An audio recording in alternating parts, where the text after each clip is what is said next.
ரஹீம்.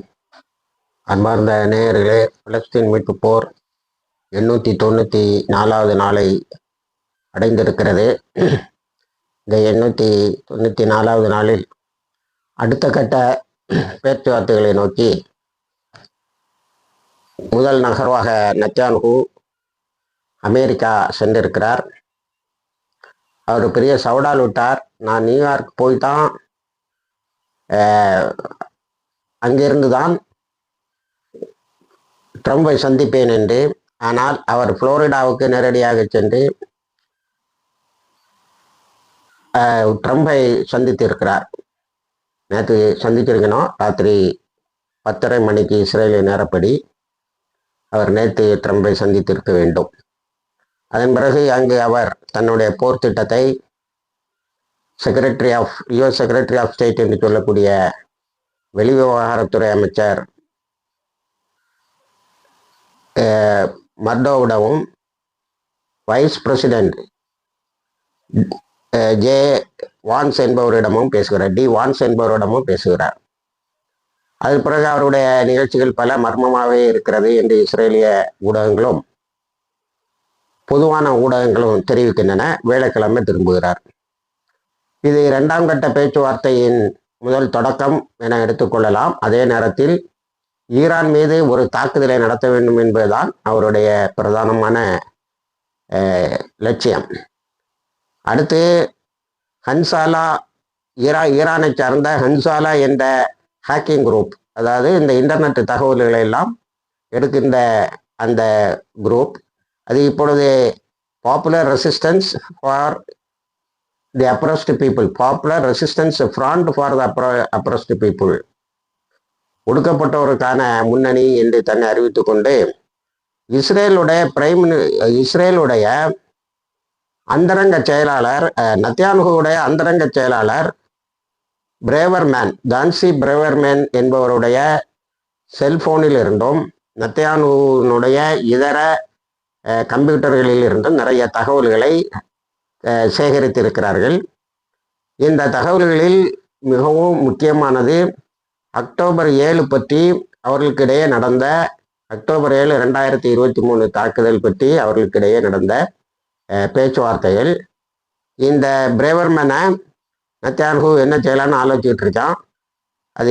அதுக்கு என்ன தலைப்பு போடுதுன்னா, கான் ரேடியோ, இஸ்ரேலுடைய ஊடகம், the fall of the gatekeeper, அதாவது நெத்தன்யாஹூனுடைய பொய்களையும் நெத்தன்யாஹூக்கு பொய் சேர வேண்டிய பொய்களையும் ஒழுங்காக கொண்டு சேர்த்து ஒரு கேட் கீப்பர், அதாவது செய்திகளின் வாயிலே இருந்தவர், அவர் இப்பொழுது காணாமல் போயிருக்கிறார். அவருடைய செல்போனில் காணாமல் போகல, அவருடைய செல்போனில் இருந்த எல்லா தகவலும் எடுத்திருக்கிறார்கள். அதே போல பல சயின்டிஸ்டுகளுடைய தகவல்களையும் சேகரித்திருக்கிறார்கள். இதில் பொதுவான இராணுவ நோக்கர்கள் என்ன சொல்கிறார்கள் என்று சொன்னால், எப்பொழுதுமே ஈரான் பழிவாங்குவதில் மிகவும் துல்லியமாக இருக்கும். இதுவரைக்கும் எந்த தாக்குதலையும் அது பழிவாங்காமல் விட்டதில்லை. ஆகவே அதில் ஈரானில் பல விஞ்ஞானிகளை கொலை செய்ததற்கு பதிலாக சில விஞ்ஞானிகளை அது தாக்க முயற்சி செய்யலாம் என்று எதிர்பார்க்கப்படுகிறது. அடுத்தால இதே போல இன்னொரு நியூக்ளியர் சயின்டிஸ்டோடைய காரில் இருந்த தகவலை எல்லாம் எடுத்துட்டு அவருக்கு அங்கே ஒரு ஃப்ளவர், ஒரு பூவை வைப்பது போன்ற ஒரு வேலையை இதற்கு முன்னால் இதே ஹன்சாலா ஹேக்கிங் குரூப் செய்ததை நாம் உங்களுக்கு சொன்னோம். ஆகவே இந்த தகவல் நீக்கம் அமெரிக்காவில் இருக்கின்ற நெத்தன்யாஹூவை மிகவும் அதிர்ச்சிக்குள்ளாகி இருக்கிறது. அதில் என்னவென்று சொன்னால், அக்டோபர் 7, 2023 பற்றிய உண்மைகள், அதாவது நம்ம இந்த 894 நாளாகவும் பல தகவல்களை உங்களுக்கு சொல்லி கொண்டு இருக்கிறோம். அதில் இந்த அக்டோபர் 7, 2023 நம்ம ஏற்கனவே சுட்டிக்காட்டி கொண்டே இருப்பது போல அன்னைக்கு சில மர்மங்கள் நடந்திருக்கிறது. அதற்கு முன்னாலேயே நெத்தன்யாஹூவுக்கு தகவல்கள் தெரியும். ஆனால் அவர் தன்னை ஒரு விசாரணைக்கு உட்படுத்த மாட்டேன் என்கிறார். சுற்றி இருப்பவர்களை எல்லாம் தண்டிக்கிறார், ஆனால் தன்னை விசாரணைக்கு உட்படுத்தவில்லை. இந்த கோபத்தில் பிரேவர்மேன் இந்த தகவலை வெளியிடுவதற்கு நிறைய வாய்ப்புகள் இருக்கிறது. அது இந்த ஹேக்கிங் குரூப்போடு அவர் ஒத்துழைத்து இருக்கலாம் என்று கூட சில கருத்துக்கள் நிலவுகின்றன. அடுத்தது,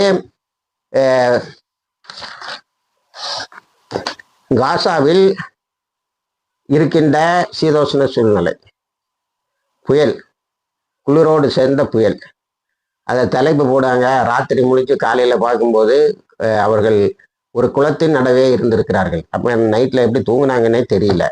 இடிபாடுகளுக்கு இடையில தான் தூங்குறாங்க. காலையில் வந்து பார்க்குறாங்க, அந்த டெண்டெல்லாம் தண்ணியில் மிதக்குது. புயல் வந்து அடித்து டெண்டை கீழே தள்ளுது. இந்த இடிபாடுகளுக்கு இடையே அவர்கள் தங்குறதை பார்த்துட்டு இஸ்ரேல் அதில் பாம்பு போடுறான். தானாக இடிந்து விழக்கூடிய கட்டடங்களும் உண்டு. ஏன்னா இந்த குளிர், இந்த புயல் எல்லாம் தாங்காமலே அந்த கட்டடங்கள் ஷேக்காகி விழுந்துருது. இப்படி தானாக இடிந்து விழுந்த கட்டடத்தில் ஒரு சகோதரி இறந்திருக்கிறார். அவர் குடும்பத்தைச் சேர்ந்த 5 பேர் காயம்பட்டு இருக்கிறார்கள். அந்த மக்களுடைய கஷ்டங்களை சொல்லி மாளலை. காலையில் புயல், இப்போ ராத்திரி அடித்த புயலில் டெண்டெல்லாம் விழுந்து கிடக்கு. காலையில் எல்லாரும் உட்காந்து அந்த டெண்டை எடுத்து கட்டிட்டு இருக்கிறாங்க. இந்த டெண்டை இம்மீடியட்டாக, அதாவது உடனேயே அப்படி எப்படி இன்ஸ்டால் பண்ணக்கூடிய டெண்டு இருக்கு. எங்கே? ரஃபாக்கு வெளியில் இருக்கு. இஸ்ரேல் விட மாட்டாங்க. அதை உலக நாடுகள் அழைத்தும் கண்டித்தும் கேட்டும் இருக்கின்றன, ஆனால் விடவில்லை. இந்த உணவுப் பொருட்களை இந்த சிஎம்சிசின்னு சொல்லக்கூடிய சிவில் மிலிட்டரி கோஆப்ரேஷன் கவுன்சில் ஓரளவுக்கு கொண்டு வந்து சேர்க்கிறது. அது சில இடங்களில் பார்க்கும்போது நல்ல குடி தண்ணீர் பாட்டிலு, பழக்கடை இதெல்லாம் கொஞ்சம் ஓப்பன் ஆகியிருக்குது, தெரியுது. எப்படி வாழ்கிறாங்கன்னு தெரியல. நான் இதுக்கு முந்தின காணொலியில் சொன்னேன், இந்த இடிபாடுக்கு இடையில் ராத்திரி அது வீடு, பகல பள்ளிக்கூடம் என்ற அடிப்படையில் அந்த குழந்தைகளை தக்க வைப்பதற்கான பயங்கரமான முயற்சி நடைபெறுகிறது. நெத்தன்யாகு அமெரிக்கா போயிருக்கத ஒரு இன்டர்நேஷனல் கிரிமினல் 5வது தடவையாக அமெரிக்கா செல்கிறார். அதாவது ஐசிசி இன்டர்நேஷனல் கிரிமினல் அவர் எந்த வெளிநாட்டுக்கு வந்தாலும் கைது செய்ய வேண்டும் என்று சொல்லியிருக்கக்கூடிய நேரத்தில் நியூயார்க் மேயர் மம்தானி தான் அவனை போட்டு வரட்டுன்னு வரட்டி இப்போ என்ன செய்தான், புளோரிடாவுக்கு போயிட்டான். சவுடால் போட்டான். நான் நியூயார்க்கில் தான் இப்போ இறங்குவேன், என்ன நடக்குன்னு பார்ப்போம்னு. இல்லை, இப்போ அவன் ஒய்ஃபு இன்னும் ஒரு 20 பேரை அழைச்சிட்டு போயிருக்கான். எல்லாரும் புளோரிடாவுக்கு நேரடியாக போயிட்டாங்க. அடுத்தது ஈரான் வந்து ஒரு பெரிய அனௌன்ஸ்மெண்ட் பண்ணியிருக்கு. எங்களை பல்வேறு நெருக்கடிக்கும் ஆளாக்குகிறார்கள். யாரெல்லாம்? Israel, America, Europe. நாங்கள் இவர்களுக்கு எதிராக ஒரு இறுதி போரை நடத்த இருக்கிறோம் என்று சொல்லி இருக்கிறது. இப்போ வந்து அந்த போருக்கான தயாரிப்புகள் நடந்து கொண்டு இருக்கிறது. ஈரான் ஒரு பங்கர் பஸ்டரை உருவாக்கியிருக்கு. அது பெலாஸ்டிக் பங்கர் பஸ்டர் என்று சொல்லுகிறார்கள். இந்த பெலாஸ்டிக் பங்கர் பஸ்டர் இந்த பூமிக்கு கீழே ரொம்ப ஆழமாக போய் இருக்கக்கூடிய கட்டுமானங்களை உடைக்கக்கூடிய அளவுக்கு இருக்கிறது. அது இஸ்ரேலை நோக்கி நிறுத்தப்பட்டு இருக்கிறது என்று இஸ்ரேலிய ஊடகங்கள் சொல்லி ஒரு பீதியை கிளப்பி இருக்கின்றன. ஈரானும் இனி ஒரு யுத்தம் இஸ்ரேலோட வருமானால் அதில் சீஸ்ஃபயர் கிடையாது, போர் நிறுத்தம் என்று ஒன்று இருக்காது, இஸ்ரேல் அழியும் வரை என்று அறிவித்திருக்கிறது. இப்போ அடுத்தது இந்த சோமாலி லேண்டை பற்றி நான் ஏற்கனவே உங்களுக்கு குறிப்பிட்டேன்.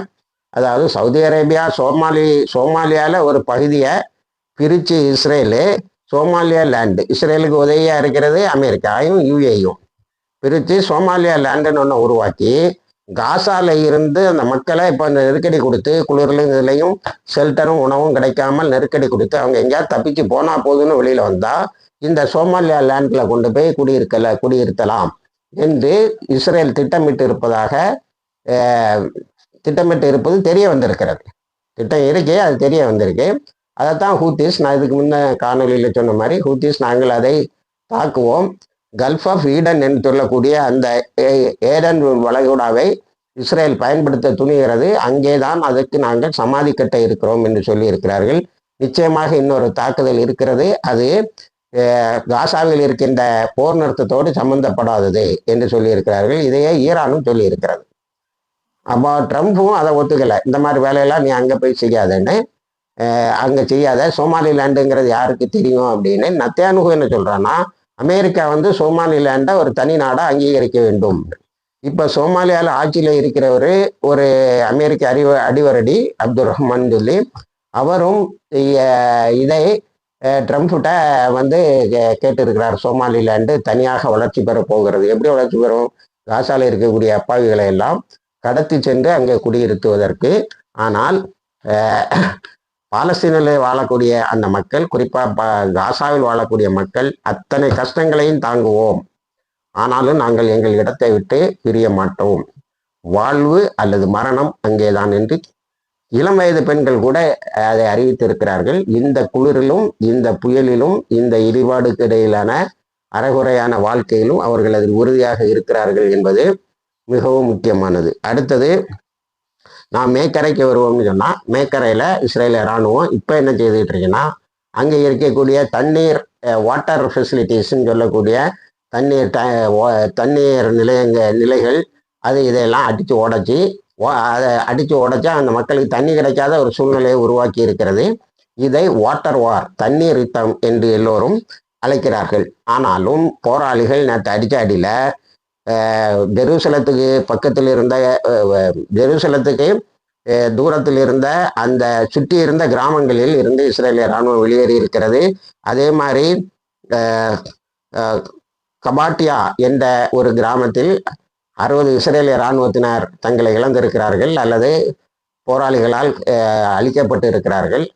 நேற்று அங்கே எல்லா இடமும் இருந்து இஸ்ரேலிய இராணுவம் மேக்கரையிலிருந்து தங்களுடைய நிலைகளுக்கு போய்விட்டார்கள். திரும்ப அதாவது தோத்து போயிட்டான். இதைத்தான் பல்வேறு வார்த்தைகளிலும் சொல்லுகிறார்கள். ஹிஸ்புல்லா பற்றி நம்ம இங்கே ஒரு வார்த்தை சொல்லி ஆகணும். ஏன்னா ஹிஸ்புல்லா 2025 டிசம்பர் எண்டுக்குள்ளால ஆயுதங்களை வைக்க வேண்டும்.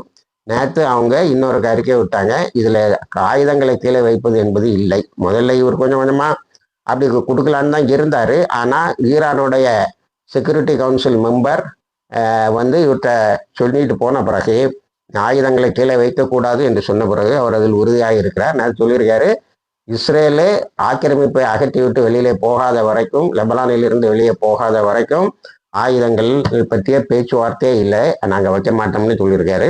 ஆனால் பொதுவான மக்களுடைய கருத்து என்னன்னா, அந்த நயீம் காசம் சொல்லக்கூடிய ஹிஸ்புல்லாவுடைய தலைவர் செய்ய வேண்டியதை செய்யவில்லை என்பதுதான். அடுத்தது ஹூத்திஸு கல்ஃப் ஆஃப் ஏடன் யுத்தத்தை அறிவிச்சிருக்காங்க.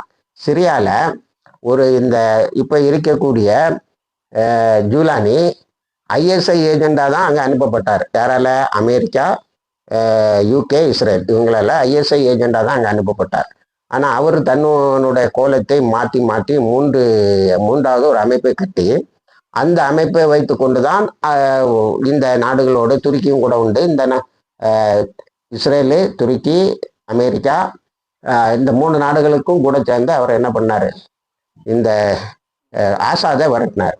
இப்போ எப்படி அதை கேமை மாற்றிட்டான்னா, இந்த ஜூலானியோட ஃபோர்ஸஸுக்கும் படைகளுக்கும் அங்கே இருக்கக்கூடிய ஐஎஸ்ஐஎஸ்க்கும் இடையில சண்டை, திரும்பியும் முஸ்லிம்களுடைய பணம் விழுந்து கொண்டிருக்கு. இப்படி இந்த மேலை நாடுகள் தங்களுடைய திட்டத்தை, சதியை மிக நேர்த்தியாக சில முனாஃபிக்குகள் வழியாக செயல்படுத்தி விடுகிறார்கள். இதில் பெரிதாக பாதிக்கப்படுவது சிரியாவில் கொஞ்ச காலமாகவே ஒரு நிம்மதியான வாழ்க்கை இல்லை.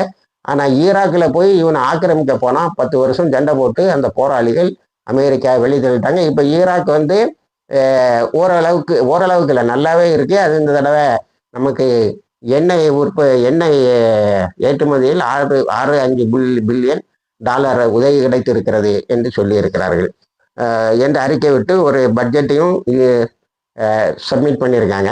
இப்படி ஈராக்கு தப்பிக்கிட்டு சிரியாவில் அமெரிக்காவினுடைய ஏஜெண்டுகளுக்கும் அமெரிக்காவில் உருவாக்கப்பட்ட ஐஎஸ்ஐஎஸ்க்கும் இடையில சண்டை நடந்து கொண்டு இருக்கிறது. இப்படி ஒரு கோரமான நிலையும் சந்திக்கிறோம். ஆனால் காசாவின் மக்களுடைய உறுதி, இஸ்ரேல் இனி அதிக நாட்கள் தாக்கு பிடிக்க முடியாது என்ற செய்திகளும் விரைவாக வந்து கொண்டு இருக்கின்றன. இணைந்திருங்கள், தகவல்களை தருகிறோம். வாஹிர் தவானா அல்ஹம்துலில்லாஹி ரபில் ஆலமீன்.